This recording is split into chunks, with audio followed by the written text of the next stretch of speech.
Welcome, my beautiful co creators, to the Manifestation Queen podcast, where reality bends to meet our frequency. This is where we embody our full brilliance, where daily miracles, perfect love, and inner harmony is a way of being. Here, we receive more by doing less, refine our perception, and adjust our crowns as needed. If this episode landed in your field, it's because you're here on purpose. So, like, comment, and subscribe. And today I am so honored to bring a very, very special guest. And wow, it's so surreal because she has really impacted my life in so many ways. So I just want to start by saying some people change your life, and Emily Harrison has completely changed mine. And so she was my very first mentor over a year ago, and working with her laid the foundation for the woman, the business that you see here today. And we reverse engineered my soul map to destiny, the blueprint, which has since become the framework behind so many of my clients' transformations. And so I'll say this plainly, I've never witnessed anyone work and hold the Akashic Records the way Emily does. Her mastery is in a category of its own, and she embodies this at a pure and level of mastery that just doesn't exist anywhere else. So she is the founder and director of the Akashic Academy, a modern day mystery school and devoted to guiding people into personal freedom through the Akashic Records. Her work helps individuals access their soul's mission, uncover deeper patterns, and step into new levels of clarity and alignment. She has been recognized as one of the most innovative businesswomen by Entrepreneur Magazine, featured on Gaia, Coast to Coast AM, HBO, Netflix, The Huffington Post, and has spoken at Harvard University. Ben, let's put on the video. Check this out, guys. The Akashic Records hold all information, past, present, and future, and are available to assist you now.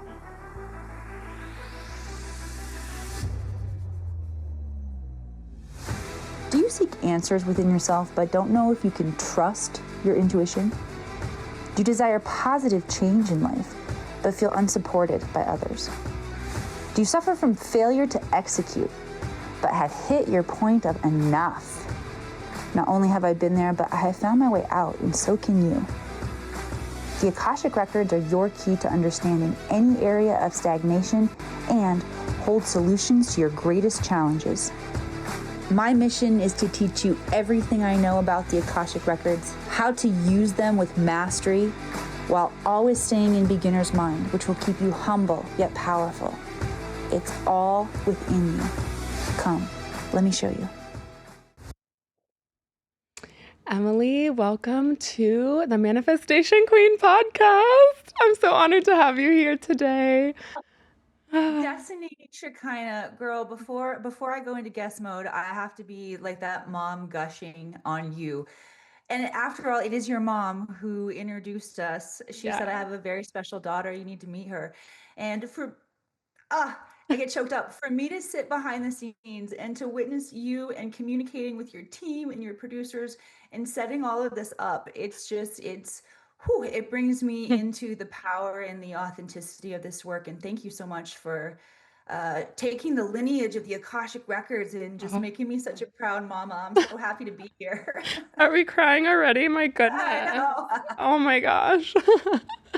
Yay. I'm just again like so tripped out by the fact of this past year and how much momentum that you have completely catalyzed for me and just held that space for me and our work together. I was rewatching our intensive mentorship calls, and it was just so perfect, especially to revisit them.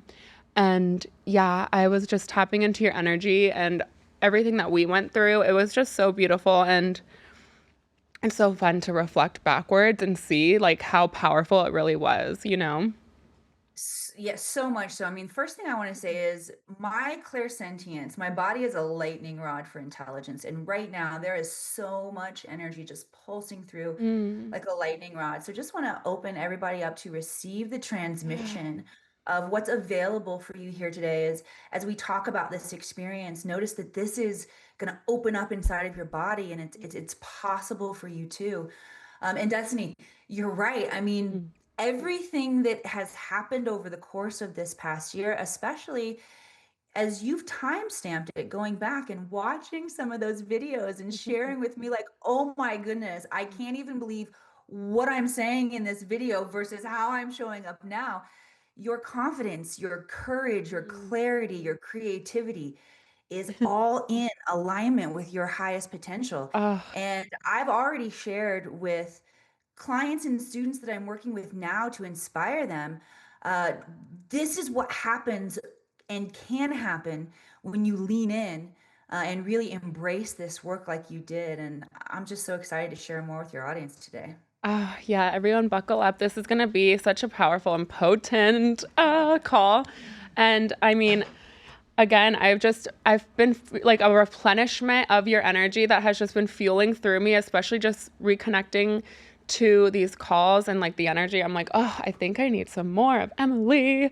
I think it's time for us to just dive deep again and just see where it takes 2.0, us. baby. Yeah. So, Yeah. Emily, just for the audience, well, you know what? There is one thing I want to share too. So, again, just for everyone who's listening, we worked together a year ago. And as I was connecting with Emily for this call, we scheduled a, clarity call to really get clear on what we're going to talk about today for you all. And so through that, I was like, hey, 10 minutes before our clarity call on a Monday, I was like, hey, Emily, shoot me over our recordings. I just want to revisit them and see where we're at. And I tried to look through my albums of my phone and I said, okay, is it 2023? Is it 2024? When did we work together? No, it was 2025. It was only a year ago. And when she sent me the recordings, I was actually wearing the exact same outfit. And it was 2 days off from an exact year to the day of when we had our call. And I just was mind blown by it all because, again, it's just this unrecognizable transformation that happened in such a seamless way, but also potent way. And it's hard to explain. But then, since then, Emily, I've been doing my Play Bigger event. And so I've been planning these fun outfits. And so I even tapped into ChatGPT. I'm like, hey, pick a song for my Play Bigger thing, right? And I was wearing a tank top. It said Diva on it. Do you know what song it showed me? It showed me Diva by Beyonce. Didn't know what I was wearing, didn't know anything. Like these weird outfit synchronicities keep happening and just boom, boom, boom. So anyways, that is a little bit of our backstory. It was just so many synchronicities and so much alignment, so many things just like unfolding in our favor always. And yeah, so here we are. Oh, I love it. Yeah, Okay. that was a really cool timestamp, and I love how spirit speaks to us in our own language. And girl, I'm like with you.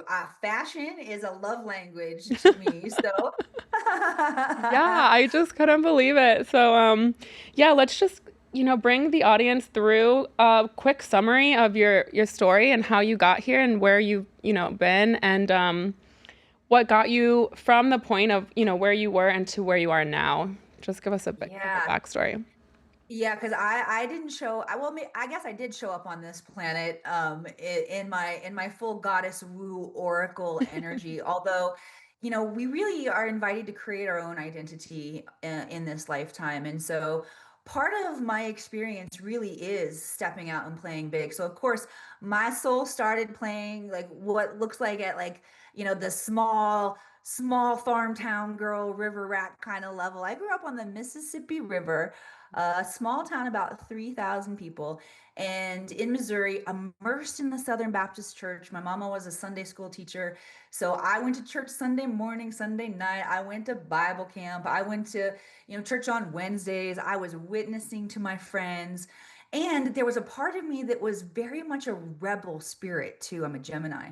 And I'm well known for sneaking out of my house and getting caught by the police in my town and sent back home. And so there's definitely this rebel spirit within me too. And by the time I got to college, I was finding myself like really disenchanted with life. I mean, this was a time where the world is saying, figure out who you are. And I'm like, I don't know who I am. And the more I tried to choose, the less authentic I felt.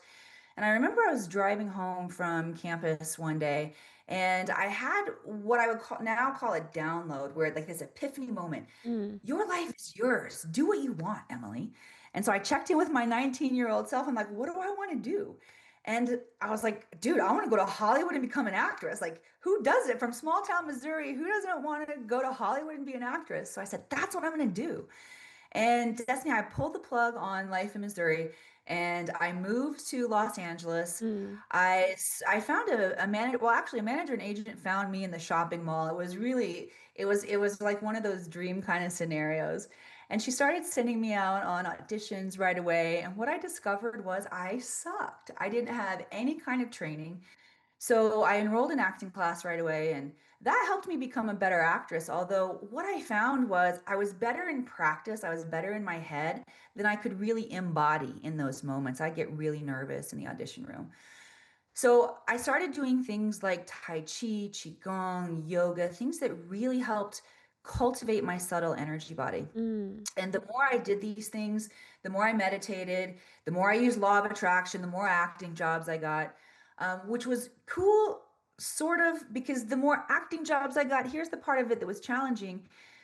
The more jobs I was missing as well. This is a numbers game. Like I was up for really big roles like Pearl Harbor, and the X-Men, and like feeling like I was this close to my dreams. And I had little kids at that time, so I was always pulled between the auditions and being, this close to feeling like I having everything I wanted, but isn't my family supposed to be everything that I want? And I've got these conflicting emotions that I don't really know how to deal with. I had challenges in my marriage I didn't know how to deal with, and I was just swallowing all of this disappointment, really.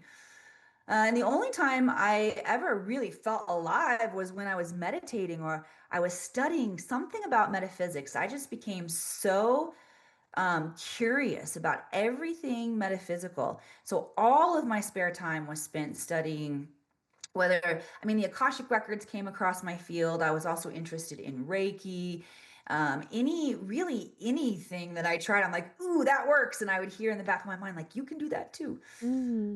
So I do want to share with the audience too at this time. I had hit a point in my own life where my day-to-day reality was so unfulfilling, and I was so depressed. I didn't know what to do, that I went to my doctor and was taking depression medication and was going through that process of trying to figure out the different combination of antidepressants and anti-anxiety, and that it was just wreaking havoc on me. So I was out gardening one day, and here my neighbor comes walking by, limping by, I should say. He's walking his dog, and I can't help but notice that he's limping. And then I think back, I'm like, man, it's been a while since I've seen him out here walking. Daniel, hey, it's good to see you. What happened to you? And he said, oh, I fell and shattered my ankle, and it's not healing well. And I said, and this was before, like, this flew out of my mouth. I said, do you want to come over for some energy healing? And as soon as I said it, it was like, I wish I could take it back. I'm like, oh, what did I just say? I'm not an energy healer. I'm an actress. Like, I hope he says no.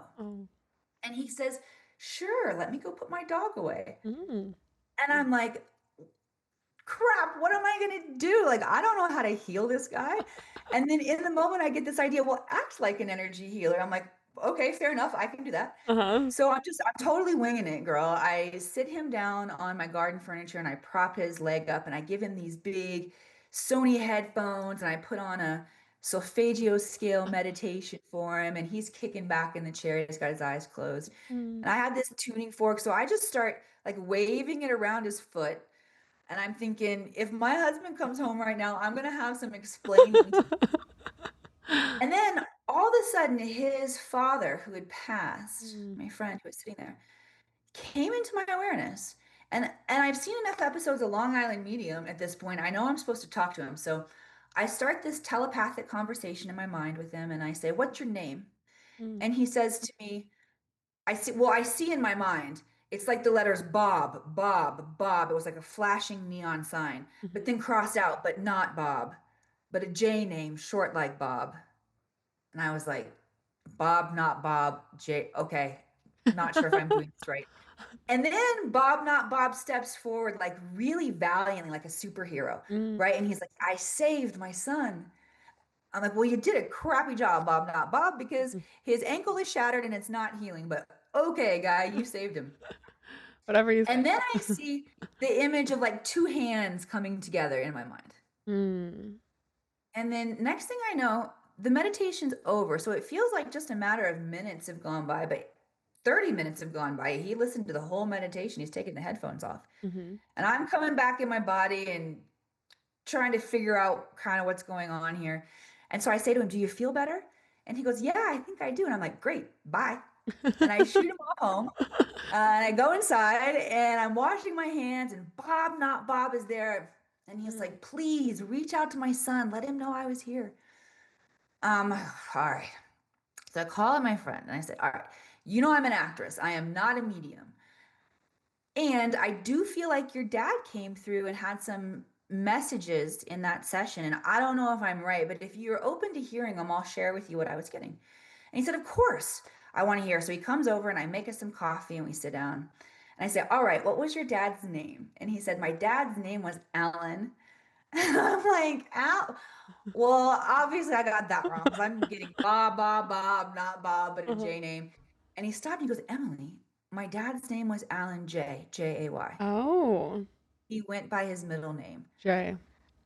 And so we were both like, "Okay." And then I proceeded to tell him, "Well, your dad took credit for saving you." And I told him he did a terrible job because your ankle shattered, but he insisted. Mm-hmm. And my friend Daniel said, "Well, this is what had happened. I had been experiencing vertigo for a couple months. I was feeling better. I wanted to get out of the house. So I went shopping for my girlfriend. Mm-hmm. And I was in this jewelry store in Malibu and I felt the vertigo coming back. And I didn't want to pass out in the jewelry store. So I went outside. I did pass out outside.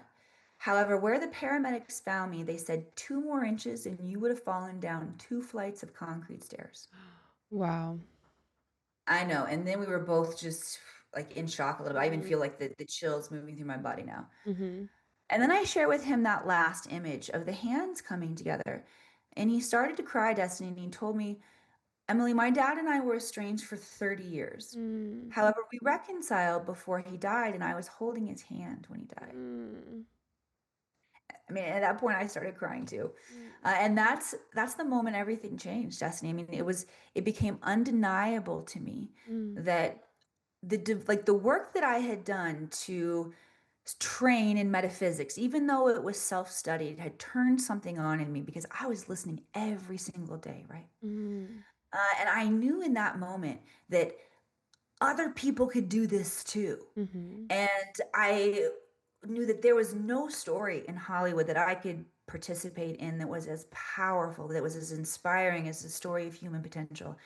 And I was like, I got to get some kind of a sign on my door so I can help people. Like, what certification am I going to get? And I ran inside after that conversation and dug out a Conscious Life magazine that I had picked up on my last acting audition. I'm flipping through that thing and I'm like, Reiki, nah, yoga, Akashic Records, that's it. Because the Akashic Records, if you're new to the Akashic Records, this is the realm of consciousness that holds all information, past, present, all possible futures, and is recorded from a neutral perspective. Joe Dispenza talks about this as superconscious intelligence. In the Mm-hmm. Bible, it's known as the Book of Life. And I was interested in everything. So I knew that the Akashic Records were going to be a tool that were going to allow me to get whatever data that I wanted and or needed. Mm-hmm. So I dove into this training, Destiny, and it was like my soul was remembering a skill that truly now I know we all have. I was really good at reading the Akashic Records, but what I recognized was everyone can do this. So after I went through my training, rather than reading the records for other people, teaching people how to read them and how to tap in and use them in order to, for example, what we did, reverse engineer our destiny, our highest potential timeline. Mm-hmm. That became the nature of my soul work. And so I put together training classes, and for the last 10 years, I've been traveling, speaking, training visionaries, thought leaders, difference makers like yourself, how to tap into this technology so that we can fast track our results and really understand through a higher perspective, through the God mind, Mm-hmm. what it is we're here to do and how we can best accomplish that.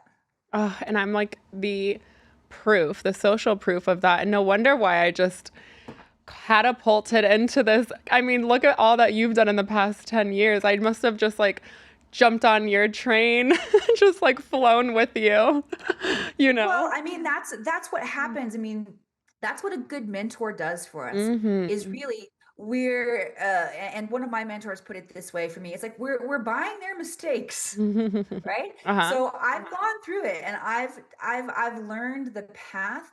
And when you come along, that's the goal, is for you to be able to timeline crunch all of those things and like basically show up to the point where I am now, meeting myself and my highest potential and allowing my biggest dreams and vision and goals to animate through me.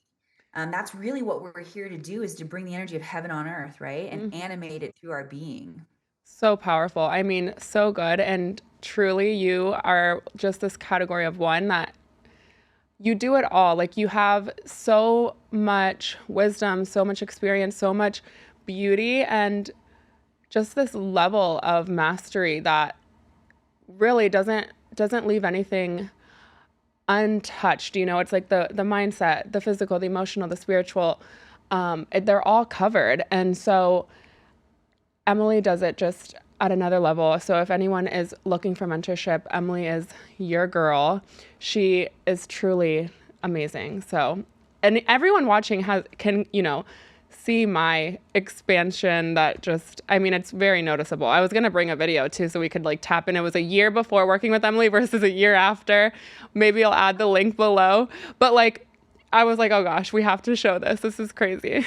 So I want to take you back a little bit to when you blurted out that, would you like to come into energy healing, have some energy healing to your neighbor? Like, what do you think was taking place in that moment that caused you to blurt this out? Oh, I just got chills through my whole body. Okay. Oh my gosh, they're pulsing through my body again. Oh, this is crazy. Oof. Yeah, and my activation in the fourth eye, which is the eye of God. So interesting. Has anybody heard of a walk-in experience? I've never heard of it. Okay. It's depending on how we look at it, I mean, it can be kind of controversial. It can actually, I mean, if we traced it back to the Bible, when they talk about being possessed, right, by like being taken over by a different entity, I feel like our higher self can step in those moments as well. And the cool thing was, I was outside gardening, right? So I was in a place where the nature had already started to like shift my energy frequency. And I daydream when I'm out there gardening. So it shifted my brain waves from the beta brain waves into more theta brain waves. And Similar to because like when I, we're driving too, right? Sorry to interrupt you, but that yes, happens when we're driving too. Yeah. well, 100%. Uh-huh. And remember my story. When I was driving home from campus one day, I get this ding aha moment because I'm using different brainwaves, Yes. right? And there's new possibility coming in. So what am getting right now that was happening, Destiny, was because I was in that higher frequency state, it was possible for my higher self literally to come in and to animate through me in that moment. So powerful. Yeah, which we would could consider like a walk-in experience. I mean, and I also talk about in this work, everything is energy. Energy can exist in its highest octave or in its shadow octave, right? And so like our greatest skill can also be our greatest weakness. So really understanding how energy works, digging deep into self-knowledge. When you talk about the level of mastery, I think it's because also like I have geeked out on the seven hermetic principles. I've geeked out on alchemy. I've geeked out on Have them here. the quest for my own self-knowledge, right? Right. Yes. Yeah. And that's what allows the level of mastery and refinement that you're noticing and bringing to your work as well. So good. Yeah. I mean, so it's almost like I've Googled and it's non-local. The energy is non-local also. So it's like we can connect to any energy anywhere. It's completely infinite, right? And so it can be as far, as wide, as within, as without, right? It's completely non-local. We can tap into anything that we're intentional about. And you were just super intentional about exercising the skill, tapping into something to, you know, to soothe those symptoms of like that resistance symptom, whatever it was, and you were just soothing it and then tapping into this skill, and then boom, boom, boom, boom, boom, everything just unfolds and aligns and exactly the way it's supposed to. Yeah, 100%. And what's coming in right now to start sharing with people just like how this works, because there are a lot of different ways we can go into the Akashic Records, right? And many people have stumbled into the Akashic Records in dream time or aha moments, right? There's a unique way that I take people into the Akashic Records, and it's using a piece of ancient technology that's already built into our bodies. And the ancient Egyptians referred to it as a pillar of light. I call it the crystalline tube of light. And the cool thing about it is you are 100% correct. Consciousness is non-local. It responds to our intention. Similar to plasma technology, which is what the crystalline tube of light is, it responds to our intention. So, as you've experienced, the way that I take people into the records is by anchoring this crystalline tube of light that responds to our intention, right? That moves through our bodies. We anchor it to the core of Mother Earth, we anchor it into the Akashic Records. All right. And we get this energy flowing through this crystalline tube through our bodies. And that's what begins to awaken the intelligence within every cell of our body that begins to guide us, right? And that's why you were able to have such incredible results over the course of this last year, is that we activated those codes of intelligence within you. And when you keep your frequency high enough and you take care of yourself, right, that becomes your baseline frequency, the programs that are running through every cell of your body, and they will naturally animate your thoughts, your emotions, your behaviors in alignment, in vibrational coherence with the timeline of your highest potential, if that's your intention. Right? Yeah. And so if someone's listening now and they're wondering like, could this be, beneficial, or could this be useful to my life? What would you say makes someone ready for this kind of acceleration and this, or the Akashic Academy? Like, what would make them ready for something like this? Yeah. Oh, and thank you for using that word readiness, because when I think about you, well, one of the reasons that you are my favorite is because you came to me what I call sitting on ready. So what does it look like to be sitting on ready? And interestingly enough, you actually don't have to meditate all the time. You don't have to consider yourself psychic or intuitive. We're going to take care of that for you. We're going to help you out there. You don't have to be severely educated. I mean, you got a college dropout here right in front of you. And thank you for sharing that I spoke on stage at Harvard University School of Education. Makes me emotional sharing the Akashic Records, the ultimate tool of wisdom here on the planet. So you don't have to follow the traditional steps in life and be conventional in any way, shape, or form. What you do need, however, here's what a readiness is. So, first of all, the Akashic Records meet you where you are. And in order to get the most out of this realm, we've got to be ready to take responsibility for everything that we've created in our life. So if your soul is still in a part of your journey where you're experiencing yourself as a victim, and we all go through that, by the way, we play all the different archetypes, okay? And I went through it too, Destiny. I'm sure there are times, and you know what? There are still times where victim mentality creeps up on me, and I have to, like you said, adjust the crown. I have to course correct, right? So there has to be a willingness to take responsibility for everything that we have created. We also, in order to accelerate our results, we also need to learn the lessons associated with those miscreations and our traumas that we've had in this lifetime. Those are our teachers. And we've got to be ready and willing to look at ourselves as both the oppressed and the oppressor, and come into neutrality around that, right? To really understand the purpose of these roles that we're playing, and understand that they're just roles. And we really need to quest for self-knowledge and understand the traumas that we've experienced. We got to be ready to clear this energy, because the traumas that we experience, what happens is we take on false belief systems, and that's, so that would be the mental aspect of it, right? Our emotions, our feelings get hurt because we're very, as powerful as we are very sensitive beings too. And we get our feelings hurt, and this imprints in the body and the nervous system, right? And so what happens when we have traumas, and I've had big traumas in my life that have created, me playing small in various ways that I needed to break through. And I've had little traumas, like my mom saying something about my boobs in front of the aunties when I was 13 years old and didn't have it, right? Yeah. So there's like it can be little things as well, and it imprints on our sweet, sensitive human souls. And so what happens is we take these belief systems and coping mechanisms that we got to be ready to take responsibility for and create a new identity.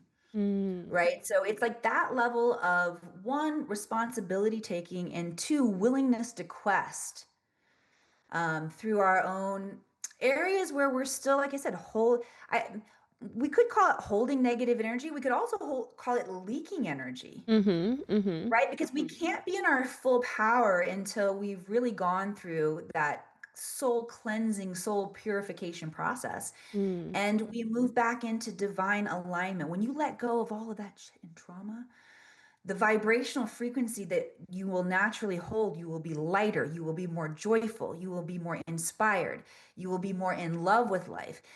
That's when we start figuring out what your soul is here to do. And I call that part showing off in the records. So having an imagination and being willing to play and to move the consciousness non-locally, to past lives and future lives, and whether or not really we believe it's true. I mean, this work, here's a weird thing that's happened to me, Destiny, is that the work has become so normalized in my life because it's really 24/7. I eat, sleep, breathe this. It's my baseline frequency. That sometimes I can lose touch with the magic that's here. And so there's even an invitation for me to like get quiet, drop back into the magic, tap in, see what's here and available. And yeah, when I do, I have moments like this where I get the reflection with you, and really the experience of transformation.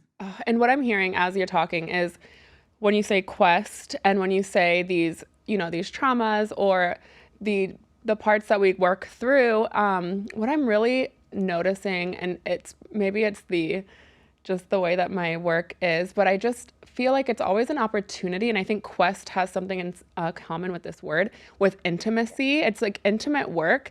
And so we really, and again, I'm just going to honor you, Emily, because through this intimate work, to have someone hold that space, to have that safety net and that guiding, level that you have to hold that space for the person in these moments of intimacy, because it really truly is intimate work. And then again, questing, it is a very intimate time when you're like questing on your own and getting to know yourself deeper levels, and you get to come out of it in this more sense of, wow, like I met myself at that depth and I get to be this renewed, replenished being. And yeah, the stuff can be dark. The stuff can be super, super hard on these imprintations of ourselves. But I just know that through my own experiences, it's just a calling to say, like, how gentle can you be with yourself in this moment? How deep are you willing to go? And so Emily holds that space and that entire container for these moments, which are so needed. So again, I just want to honor you in that space. I feel like you are just like the embodiment of it. And it's such a beautiful thing that you are bringing to everybody. Thank you. Well, you want me to, I'll tell you the behind the scenes construction. Well, you know what? Hold on. I do want to ask you. So I want to ask, like, okay, so then you also said authority. And so with authority, I believe there's this like sense of like critical thinking that comes here through, for me, like authority, we're kind of like, we need that like discernment, and we also need to not typically question, like not very skeptic. It's more of this authority, critical thinking. And so I've just been feeling a lot about, through co-parenting, right? Through these challenges, like we really need this critical way of thinking. And also the tools. We need a lot of these tools to come through when we're raising kids, when we're holding space for our clients, when we're doing the work, whether it is just our own personal stuff. And so I guess I want to ask you, like, what causes people to choose that loop of suffering over the closing of that loop, and what that looks like, and what comes through for you during that?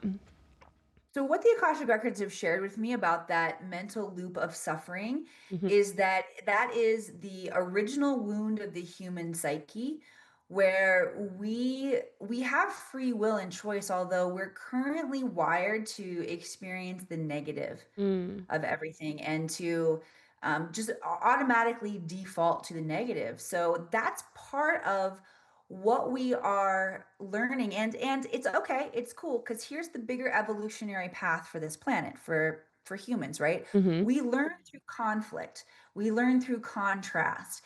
Duality is built into this plane, the north south pole, day night, like it holds the whole system in place. mm-hmm, So we're divinely designed to learn through our shadow.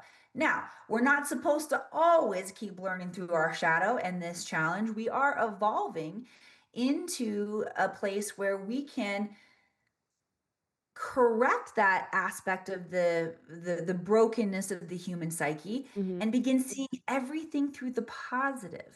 mm, All right. And that is, if I were to break down in, bite-sized pieces of the evolutionary expansion that's happening here on the planet, that's what we're moving from. mm-hmm, We're moving from a dark part of the universe, quite literally. Okay. The evolution and progression of our solar system through the cosmos, the universe, as the universe is expanding, we are moving from a dark portion of the universe into alignment with galactic center. The Mayans charted this, mm, right? We have great timekeepers over the course of the history of this planet that have charted the evolution. mm-hmm, And now we're moving into the age of Aquarius. So we're moving from the Kali Yuga, the age of darkness, into the age of light, the age of Aquarius. mm, And systems, structures, paradigms are shifting and changing here on the planet. It can look, if we don't know the bigger picture of what's going on, like heaven on earth, it does not look much like heaven on earth out there right now, Emily. No, what we're experiencing right now is the deconstruction of the old version of the paradigms, mm, and we're building new ones. And so when we talk about co-parenting, Destiny, this is actually our souls showing up to participate in creating new paradigms for humanity. mm, So while as challenging as it can be, because it brings up all of our stuff and it forces us to innovate and figure out new ways to move through communication and conflict more peacefully, mm-hmm, right? You see how that is a template, macro, micro, as above, so below, as within, so without. This is our opportunity mm-hmm, to move from so much suffering. We're not going to continue to choose this suffering for everyone. We are going to work in collaboration and create new paradigms and new structures that support the unity, the overall one on the planet. So there's a beautiful opportunity that we get to show up here. And that's how the Akashic Records really invite me into the work. And it keeps me like having a bigger vision like this and recognizing the importance of the work helps me when my human wants to get petty and be like, well, you a-hole, right? There are a lot of challenges when it comes to co-parenting. oh yes. We know this firsthand. Me and you, we have a lot. Yeah, we have a lot to share here for everyone listening to help through this. Yeah. Yeah. Yeah. So we are going to walk you guys through something that we've never shared before in real time. And I just want everyone listening to know to stay tuned, because we have so much more magic. I mean, what we're going to walk you guys through now is super powerful. And then we're going to go down the topics of Mount Shasta and Lemurians and Talos and all the magic. So just keep listening, because at the end, it's going to get even more juicy. But this right here is some game-changing reverse engineering, co-parenting, beautiful frameworks that we're going to create with you all right now in real time. And so a little bit of, challenges that I've experienced is all the things, right? And so I take really big pride in having both of my kids' dads around. Like they're in the same room during Easter and during Thanksgiving, and we all get to have this one happy, collective, beautiful, peaceful environment for my children. And so, what I was talking to Emily about is, with this, it can come with some challenges. Like our mental stuff can get in the way sometimes, or some other outside environmental things can kind of come through. And we just need these tools, and this conscious co-parenting framework that we're bringing to you guys right now is something that you can tap into at any time during any challenge, and you can really, really mitigate or alchemize anything that comes through that is for the most beneficial outcome for you, for your kids, for your family, for your homes. Like, so this work we're imprinting in real time, but it's for eternity. So we're imprinting the universe forever through this work. And I know Emily touched on this, it has this escrow almost that we're depositing into. And through this, it just has this forever reciprocity that we get to receive through this, and our children get to receive for every generation to come. So shall we get to it, Emily? Aho, girl, yes, thank you. I love it. Woo! Yeah, thank you for sharing where your challenges are too. I mean, I love that you guys are all in the same space together.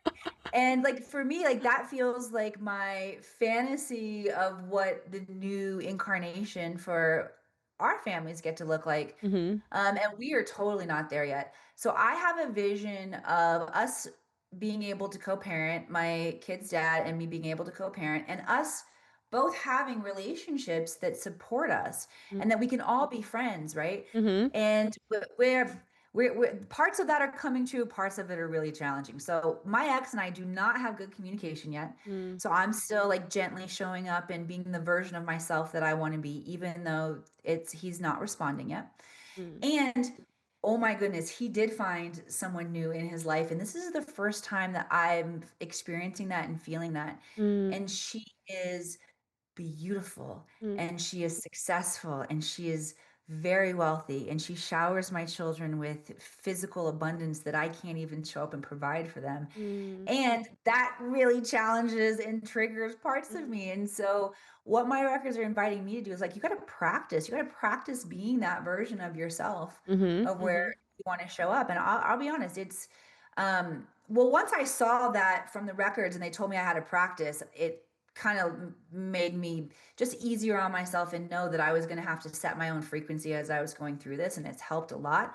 Although, I mean, that's a really vulnerable, sticky, gritty space.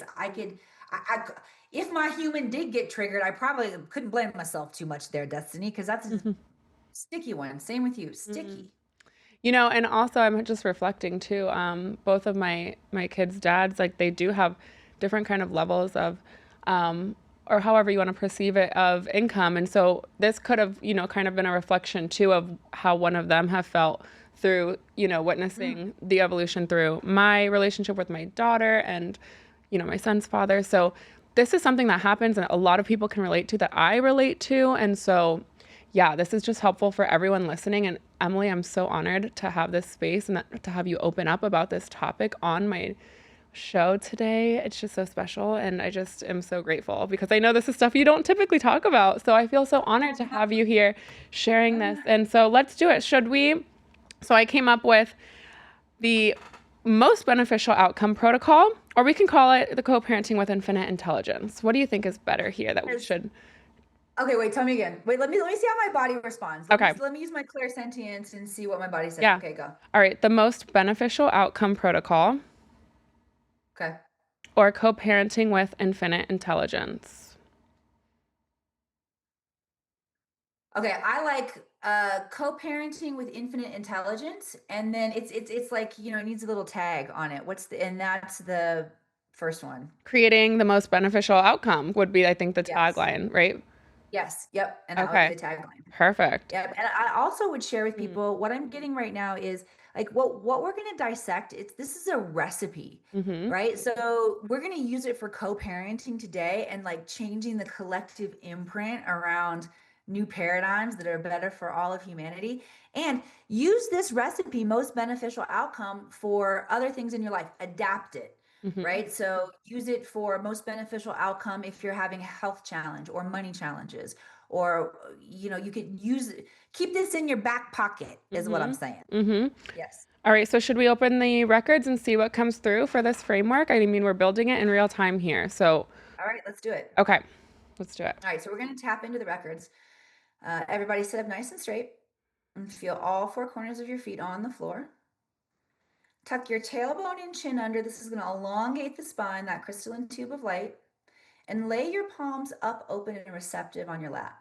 And we're going to take just a few minutes to adjust our energy field. Take a deep breath in through the nose and create space with this breath. Deep breath in. Good. Pausing at the top of the breath. Let that spaciousness integrate into your body, your mind, your emotions. Good. Nice slow exhale. Let the spaciousness integrate into the field around you, opening up space. Good. Next deep breath, call light into the body. Deep breath in. Light from 360 degrees enters into your cellular structure. Good. Pausing at the top of your breath. Turn your awareness inward. Imagine every cell of your body illuminating with rainbow-colored light as you gently exhale, and enjoy noticing yourself as a being of light. Good. And third, deep breath in. Call your consciousness into the now moment as you pause at the top of the breath. Give yourself permission to let go of everything that happened before this moment and everything you still get to show up to today. Good. Nice slow exhale. Following the breath with your awareness. Arriving at the end of your exhale, fully present. Good. Ready to work / play in your Akashic Records. Good. Turn your awareness inward, everybody. And activate. So that just means imagine. As you imagine, you create a connection with that will activate your crystalline tube of light that runs up and down the spine. And maybe you want to take a moment to just gaze at the crystalline tube. What does it look like? What does it sound like? Can you hear the buzzing of it? What does it feel like? Can you feel that buzzing in your body? Can you know that it's there? Good. Now I want you to extend that crystalline tube of light. We're going to ground it into the core of Mother Earth, so traveling all the way down, anchoring into the core of Mother Earth. And I want you to think for a moment about the energy signature blueprint of Mother Earth. Goddess Sophia, so fully embodied in her Christic consciousness energy that she incarnated as a physical planet to host the experiment of human evolution, of bringing spirit into human form, physical form, and building here on the surface of the planet. That is what is possible for us. Call that energy up. Let it activate every cell inside of your body. Good. Okay, focusing again on the crystalline tube of light, this time sending it out at the top of your head, all the way up through the layers of space and time. We're traveling very quickly. Exiting the universe, exiting the multiverse. Inhale as you anchor into the Akash, the ether, the all that is. And as you exhale, I want you to set an intention that your body will acclimate to this high frequency energy. Good. And then when you're ready, I want you to imagine the intelligence of your soul forward and backward through time as photons of light, gold, platinum, diamond sparkles of light, forming for you, spiraling down this crystalline tube, traveling through the layers of space and time, integrating in through your upper gateways, harnessing, activating in the soul star, spiraling down through the crown, third eye, fourth eye, throat, ascended heart, solar plexus, sacral root, spiraling down out your feet, activating earth star chakra below your feet, anchoring into the core of Mother Earth, breathing now, circulating this energy of heaven and earth through your body, through your being, dropping the consciousness from the mind into the heart. No need for the mind to try to make sense or understand. Move the consciousness down to the heart, activating the heart mind. From here, we'll sound the 5 sacred ohms and open the Akashic Records. Destiny, you know how to do this, so you can do this with me. With this ohm, I relax my body. Ah.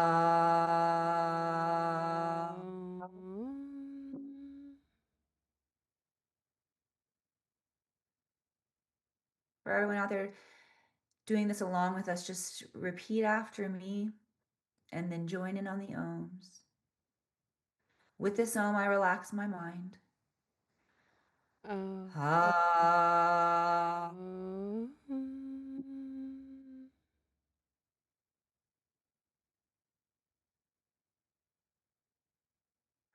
With this ohm, I release my ego. Ah. Ah.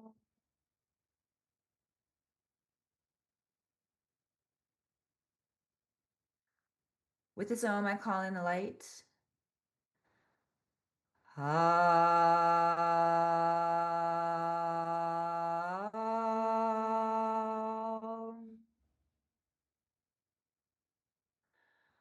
With its ohm, I open the Akashic Records of Emily Suzanne Harrison.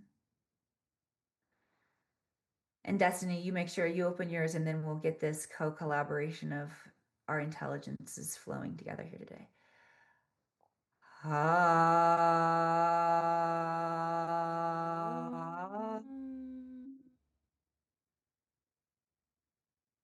With this ohm, I open the Akashic Records of Destiny Shekinah Gopal. Ah.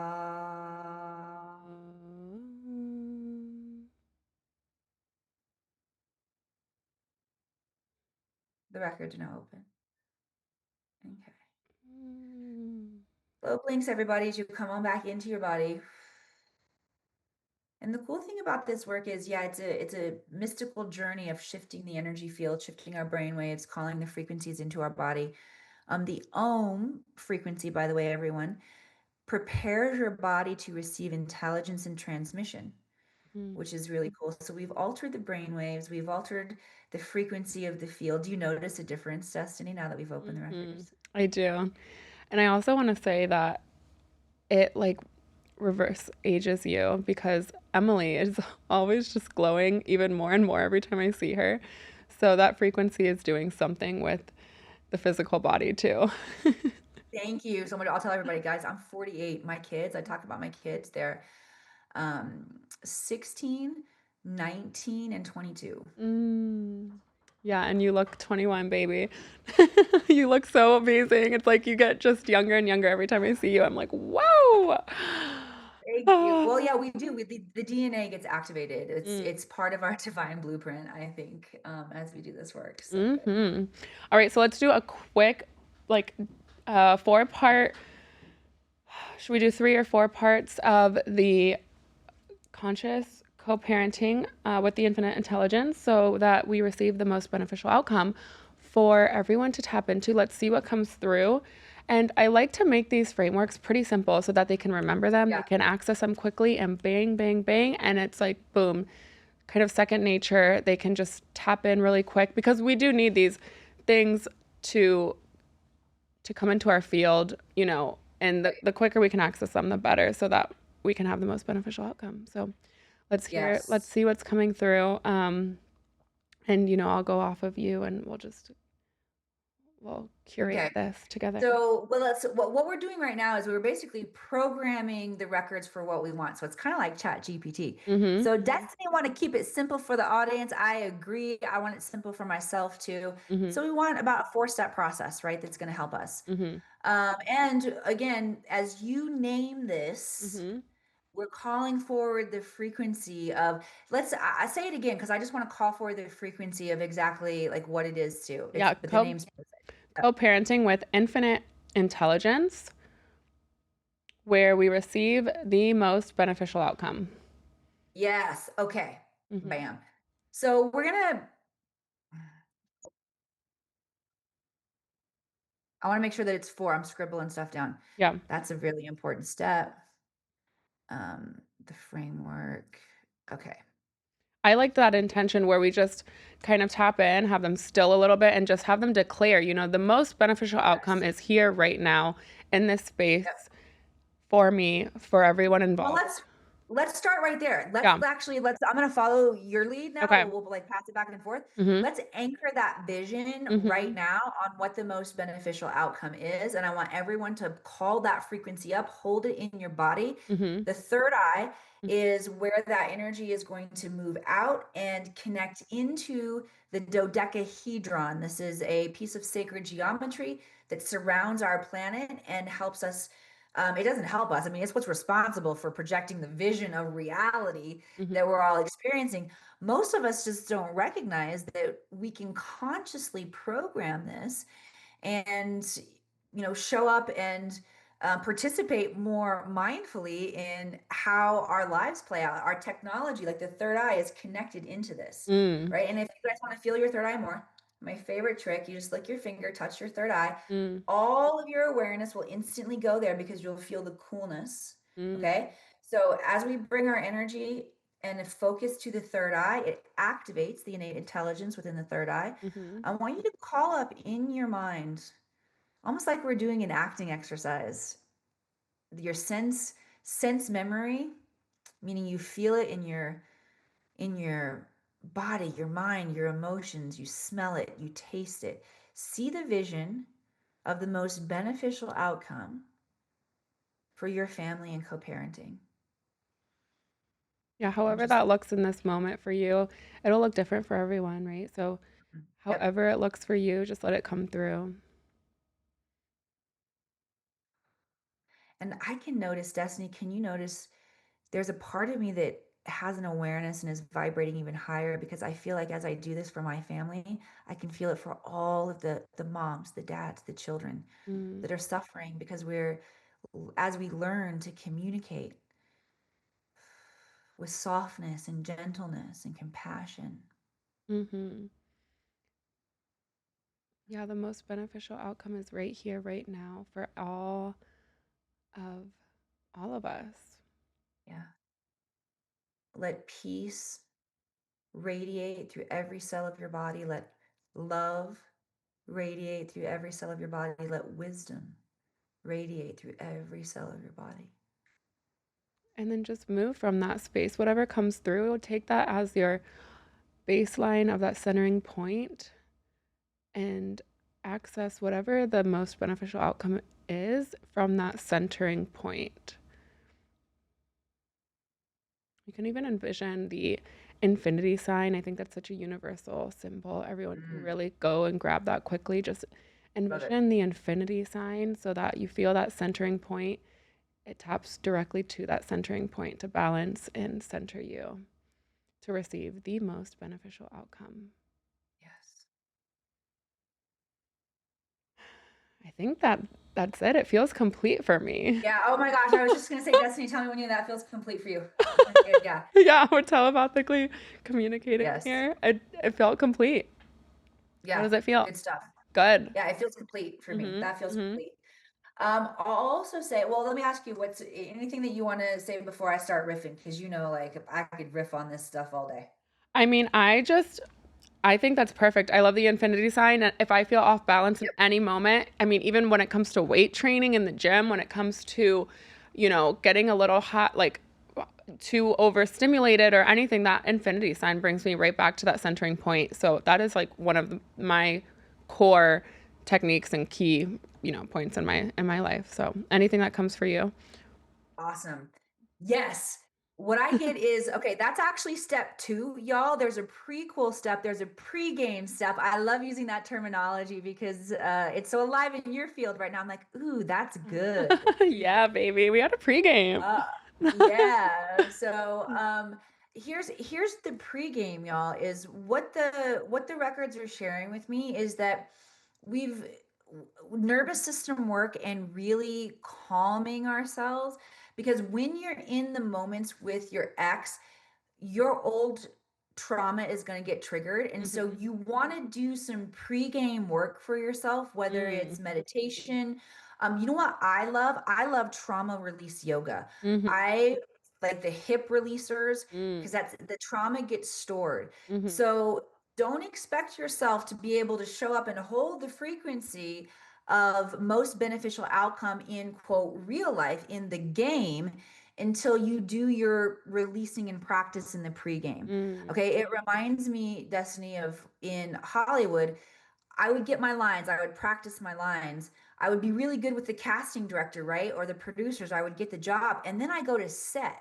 And then it's not about sitting in my chair and reading my lines. I got to hit my mark on an X on the floor out of the corner of my eye while there are 50 people who are way better at their jobs than I am at this point on set, and stars that make me feel nervous. It's a whole different ballgame. Your nervous system is going to be in a different frequency. So you got to practice this. All right. So consciously, and that's where this becomes ritual, is that when we show up with an intention to release the trauma that we took on during the relationship so that we can show up and hold the frequency of most beneficial outcome.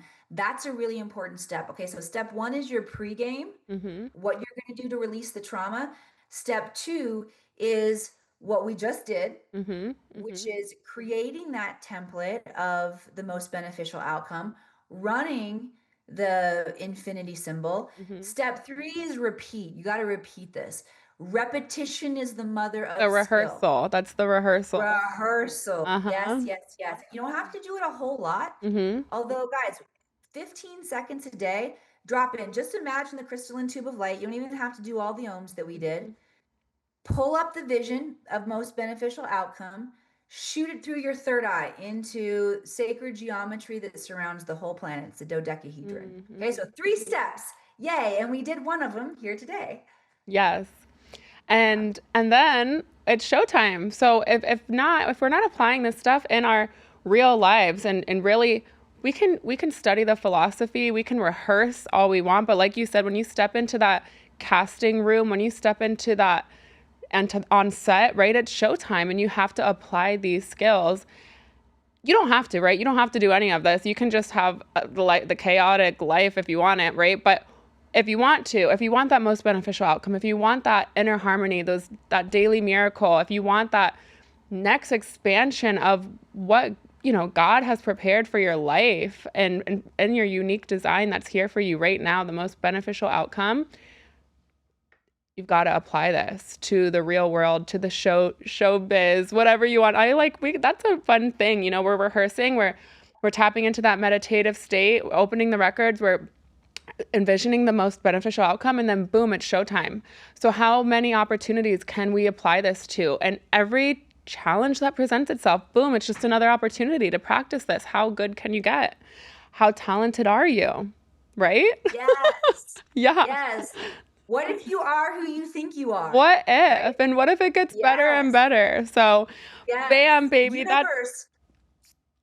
Universe, show me how good it can get. That's one of my daily mantras. I love it. And even when you don't think it could get better, I promise you, it gets even freaking better.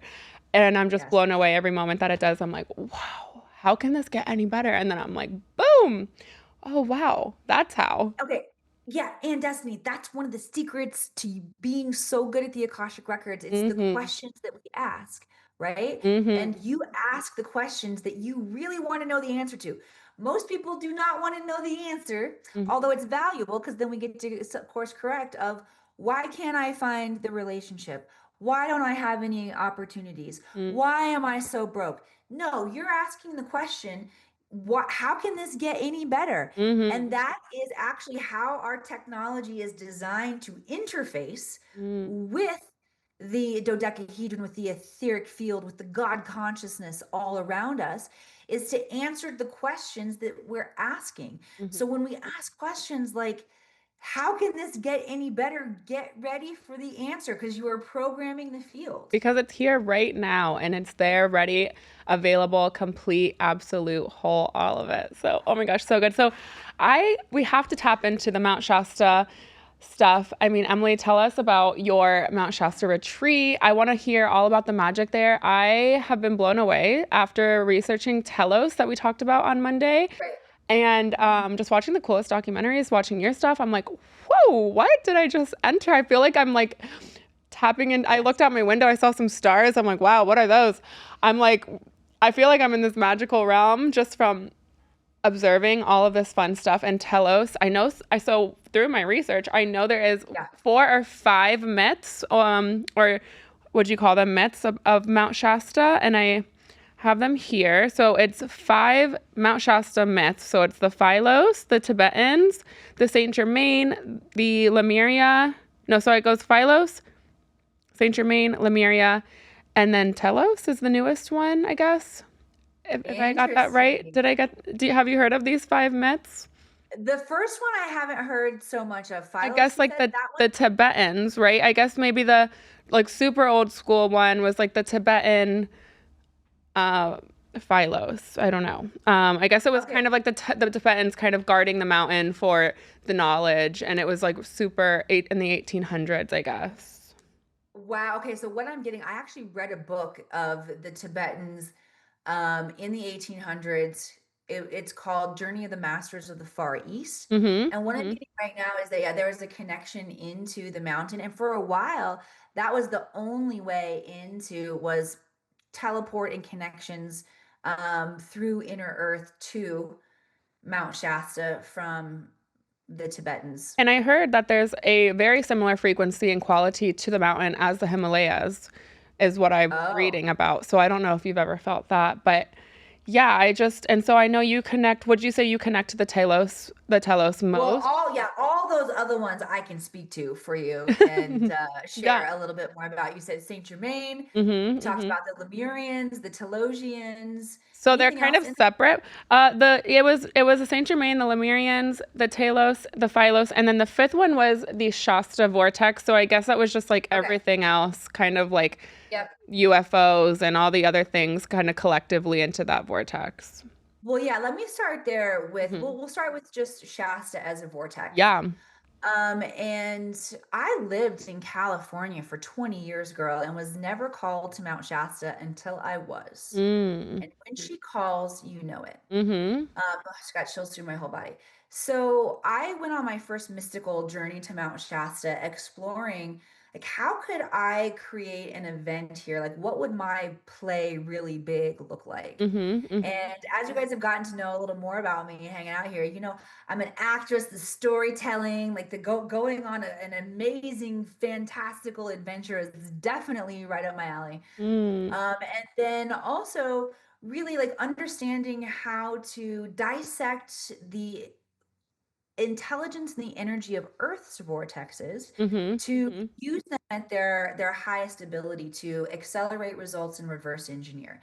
So when I go to Mount Shasta for the first time, I start downloading all of this intelligence that helps me to put together the story of why I take people there. Okay. So when someone comes into my field to learn, we start with indoctrinating in the Akashic Records so that they can clear their traumas, the things that are draining their energy, and then understand what their purpose, their mission is here on the planet and move into that state of where they're ready to initiate, Mm. right? And this is a word that can be lost in our society. We don't have so much ceremony and ritual Mm-hmm. around devotion to our practices, our soul mission here on the planet. So that's what is the invitation: is how do we initiate, Mm. how do we align everything in our being, our lives, to our purpose, our destiny here on the planet. And so what the records share with me is, okay, well, first of all, Mount Shasta is the root chakra of the planet.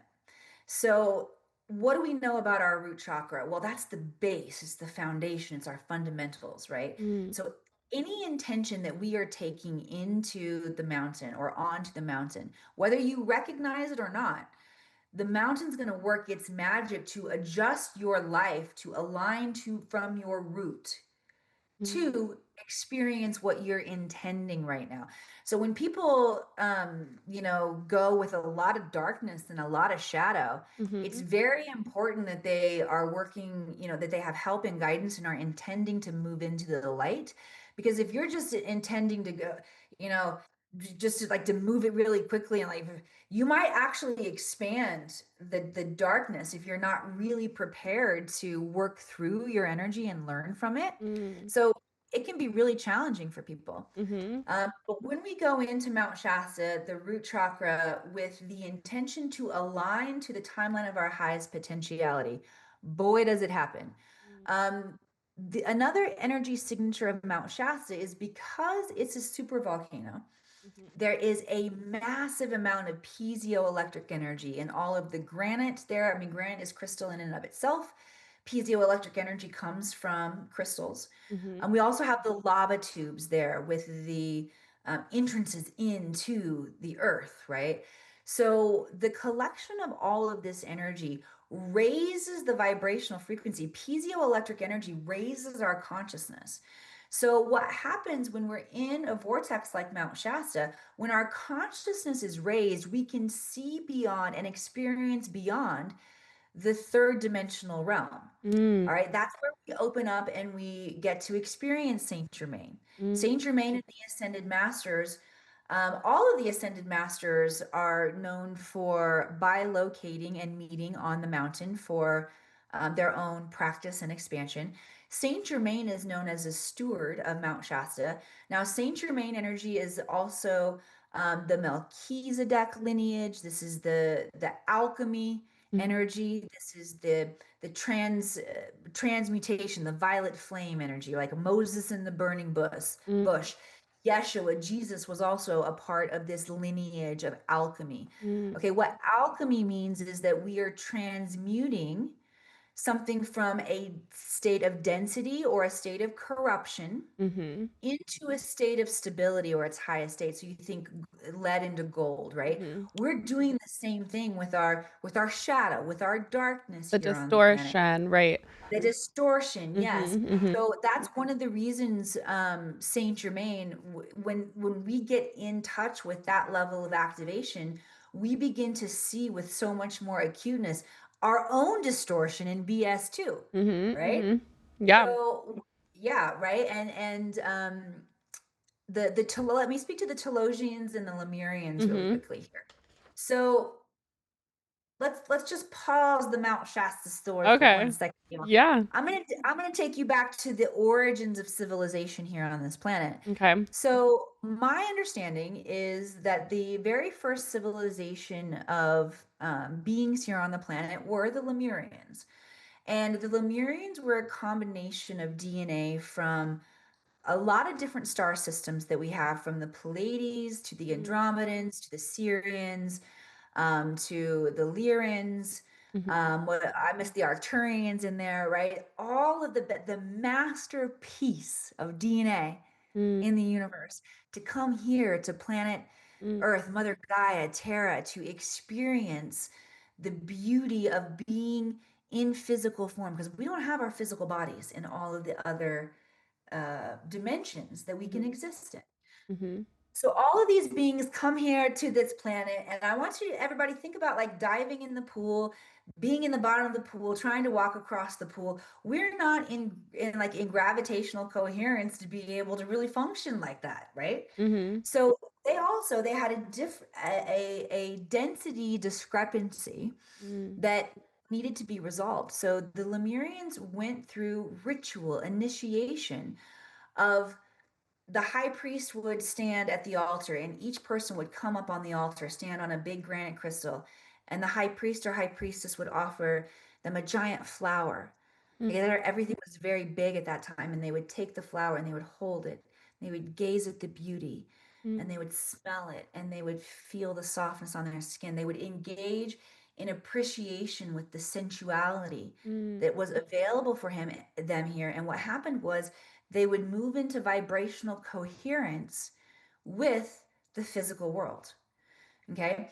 Interestingly enough, they also knew that as they were developing, when the physical eyes developed, they knew that the physical eyes were not sufficient to take in all of the energy in the surroundings. So they always went back to their third eye for information, knowing that the physical eyes would see the distortion of the Maya, the illusion, Mm. right? Got it. And the Lemurians, it was so important for them to stay in harmony with nature.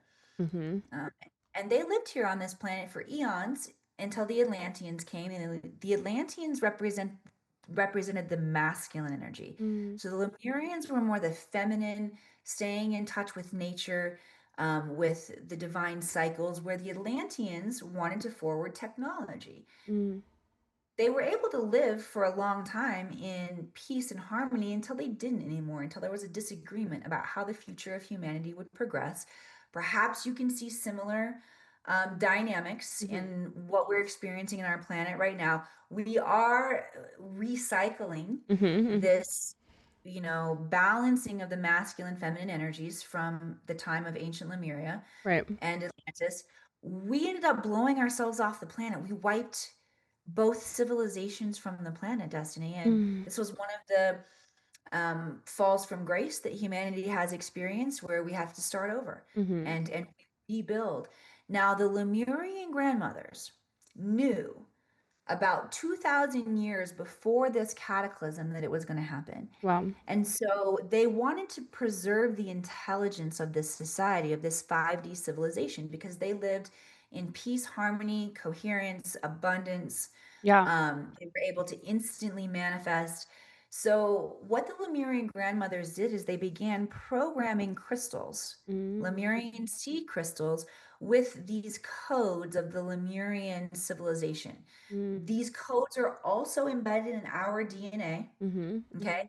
They're also at Mount Shasta. So when the cataclysm happened, refugees from the Lemurian civilization and some from the Atlantean as well moved interdimensionally on the planet. Some went off planet, some stayed here on the planet and went interdimensionally into Mount Shasta, Telos. This is Mm. the fourth dimensional city of light that exists within the mountain, and also why people have such extraordinary experiences there. I've had friends that have been teleported into the mountain. Mm. I've also conducted astral travel experiences myself, where we've gone into the mountain and explored what this civilization is like, so that we can activate that remembrance and bring it back to the I surface. heard on one of these documentaries there actually is a physical door on top of the mountain. Is that true that there's a door on the mountain? Did you, from my friend Lowell Johnson, is that the I don't documentary? know which one I watched, but it looks like a stone Yeah. door. Is Mhm. that true? Is that factual? Well, I have gone to that door Okay. with a group of other seekers to meditate, and we sat down and meditated. Mhm. We did not have a visceral experience where this door opened. Okay. However, I do feel like if you're going with intention, we opened ourselves up, we sat down to meditate. I have footage of this. I'll send it to you. Oh yeah, I would love to see And it. you guys can share it here if you want. Okay. Um, and I do feel like we were activated with codes and knowledge and exactly what we needed from the Telosians at that point. Oh, so good. And so Yeah. we are coming to the last 5 minutes. I just want to make sure you talk about your Mount Shasta alchemy immersion. I don't mean to cut you off, but I need you to really share about this magic because again, these codes are Yes. built in us, and if we can tap into this stuff, like Yes. you just are, again, Emily is the best at all of this, and yeah, you have to share. So I don't want to leave that Thank you. out. Yes. Yes, well, this is an elite expedition that we do every year over Lionsgate. So Lionsgate happens on August 8th, 8/8, the 8/8. infinity symbol, right? And Woo. so this is when our Earth is aligning to the star system Sirius, Mhm. Mhm. where we have access to great central sun. So the codes that are coming in to empower us Mm. at that point in time Mhm. are so potent. And when people come to Mount Shasta, they're there My from serious August 6th to the My 10th. serious Yep, star right here. If anyone that's wants to serious. see. Yeah. Beautiful. You're going to be going through a mystical experience, starting with we got to raise our vibrational frequency once we get there. So there's an initiation with the Sacramento headwaters. Mhm. These are very special headwaters that have traveled for hundreds of years to meet you Mm. on the surface in the moment that you are there. This Mhm. water is untouched by human emotion, known as God consciousness water. So as we imbibe this water, it raises our frequency and prepares us for the experience as we're going to download these codes and this Mm. clarity about what our mission is. And then before we go on the mountain, there's a training day inside the classroom where we're clearing any energy that we're hanging on to that we don't want to expand on the mountain, we're releasing, we're healing. Then on 8/8, we actually go onto the secret locations onto the mountain where we download these light codes. I think we shared some video footage of what this actually looks like on camera. Then there's With your also, documentary that's being released very yes, soon. Yes. yes. By the way, this is such a magical experience where we're making a made-for-TV series about it, and we shot the footage last August in Mount Shasta. And then there's an opportunity to visit. There's a secret pyramid on Mount Shasta that is an exact scaled replica of Giza. Wow. And when we take, our intentions into that pyramid, they're magnified 110 times, held by the frequencies of Isis and Metatron. So, Where did it come from, this pyramid? Is it so man-made? yeah, yeah. So one of my great spiritual mentors Okay. on the planet um, is there, and he's who initiated me into the Order of Melchizedek. So in 2023, I slept on the mountain for 4 nights by myself, like Mm, camping on the mountain, being immersed in the nature, mm, fasting, and going through an initiation into the Order of Melchizedek, which is the energy of the Great Mystery School. mm. And I took an oath and a devotion to share this work at my highest ability and level of service and creativity here on the planet. So Omaran lets me bring my students back to his property. He and his wife Antera have a secret mystery school there, and there is a scaled replica of the pyramid, the Wow. Great Pyramid of Giza. He also has devices called Christed consciousness devices, which are giant copper dodecahedrons. I've used Ooh. that term, that sacred geometry before. Mm-hmm. And you sit, actually, I don't know if these are open to the public yet. Okay. They were undergoing a massive increase in their frequency because he used to just have one Mm-hmm. and now he has three. Wow. So the guardians of those devices had to make sure they were online, fully Mm-hmm. online before people could go into them. So Mm. they've been closed for a little bit, but I think if they're not open, they will be soon. But Amazing. there again, these opportunities for revisiting the mystery school activation that we did back in ancient times when we met each other on the mountain for training. Wow, Emily, it's so powerful. This work is incredible. And again, I'm just so honored to have you here. And so let's just leave everyone with, one frequency that you want every woman walking with after listening today and to hold throughout the rest of their being after absorbing and connecting to this call. What is that one frequency that you would like them to walk away with?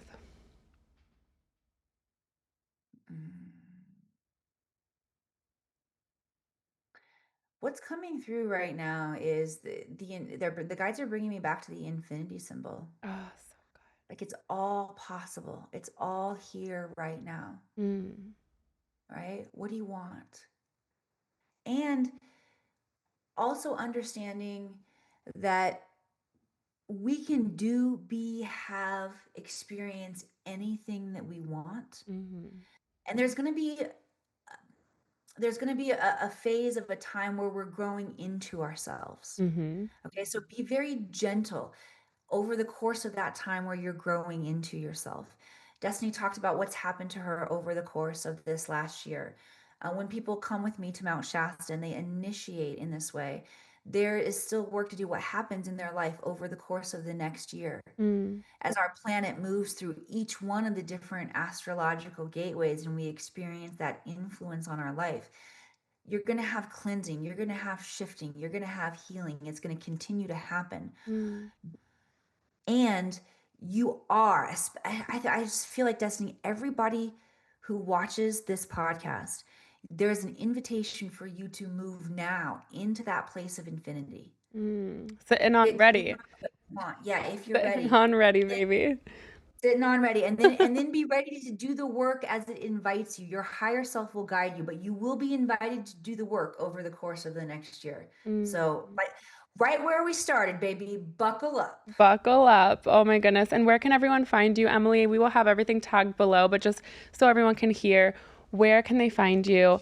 Because they are going to want to jump in with you and work with you as fast as possible. So I love it. Well, you got podcast listeners here, so I know you guys love to be in that family frequency. Come check out my weekly show, Akashic Answers with Emily. I film live every Wednesday and take live questions from the audience. You can find that on YouTube. And of course, come hang out at the akashicacademy.com. We have a free resource page that has awesome gifts for you guys. And you can also contact me directly from the website if you want to send me an email. Ah, beautiful. And we will have your YouTube channel, your Instagram, everything will be linked below. And again, Emily, I am just so honored to have you on my show and at our annual, our year-long anniversary. I feel like it's like a celebration, a year mark.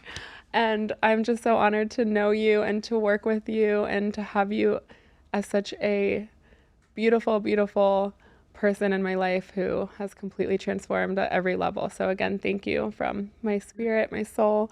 I love you.